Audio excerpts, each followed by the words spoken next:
কারা কারা চাই তো হাত তুলে আল্লাহর দেখায় না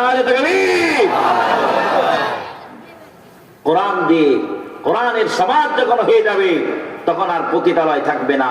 জেনা, ব্যভিচার, মদ, জুয়া, চুরি, ডাকাতি, জেনা, ব্যভিচার, মদ, জুয়া, হত্যা, সন্ত্রাস, চাঁদাবাজি, মাস্তানি, গুন্ডামি, সুদ, ঘুষ ইত্যাদি সমাজ থেকে বিতাড়িত হবে যখন কোরআনের রাজ কায়েম হয়ে যাবে। কথা বলে ঠিক কিনা?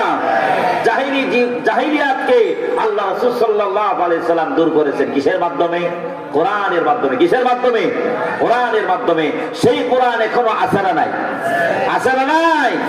এই কোরআন দিয়ে যদি আল্লাহ রাসূল একটি সোনার সমাজ কায়েম করতে পারেন, যে সমাজে অপরাধ মুক্ত একটি সমাজ কায়েম করতে পেরেছিলেন, সেই কোরআন তো এখনো আছে। তাহলে আমরা ইচ্ছা করলেই সেই সোনালী সমাজ আমরা কায়েম করতে পারি। কথা বলে ঠিক কিনা? শুধুমাত্র মুসলমানদের নিয়ত করতে হবে।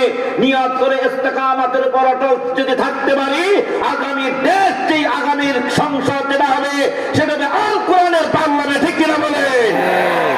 মুসলমান আপনি যে কোনো দল মত আপনি করতে পারেন, আমার কোনো আপত্তি নাই, কিন্তু কোরআনের রাজ, কোরআনের শাসন দেশে কায়েম হোক, এটার বিরোধিতা কোন মুসলমান যদি করে সে মুসলমান থাকতে পারে না, পারে না, পারে না। ঠিক কিনা বলে? কোন মুসলমান বিরোধিতা করতে পারে না। আপনার কোন ইসলামী দলের উপরে রাগ থাকতে পারে, খুব থাকতে পারে, এই ইসলামী দল করার দরকার নাই, কিন্তু যে ইসলামী দল আপনার পছন্দ হয়, অথবা বিএনপিও যদি বিএনপি, আওয়ামী লীগ, জামাত, তারপরে চরমনাই সহ খেলাফত মন্ত্রী সহ যে কোনো দল যদি কোরআনের তারা প্রতিশ্রুতি দেয় আমরা ক্ষমতায় গিয়ে কোরআন দিয়ে রাষ্ট্র পরিচালনা করব, আমরা এই দলের সাথে আমরা কাজ করব। কথা বলেন ঠিক কিনা? আমরা কোন দলকে ক্ষমতায় নিতে চাই না, আমরা আল্লাহর কোরআনকে ক্ষমতায় নিতে চাই। ঠিক কিনা বলেন? যার কোন সরকারের আজ পর্যন্ত কোন সরকার বলতে পারবে যে আমরা দুর্নীতি মুক্ত, আমরা 5 বছর দুর্নীতি মুক্ত দেশ পরিচালনা করেছি, এমন কোন বাপের বেটার সাহস আছে? দুর্নীতিতে চ্যাম্পিয়ন করেছে আমার বাংলাদেশ থেকে, বারবার দুর্নীতিতে চ্যাম্পিয়ন করেছে, বারবার আমার দেশের হাজার হাজার লক্ষ কোটি টাকা বাহিরে পাচার করে দিয়েছে। কথা বলে ঠিক কিনা?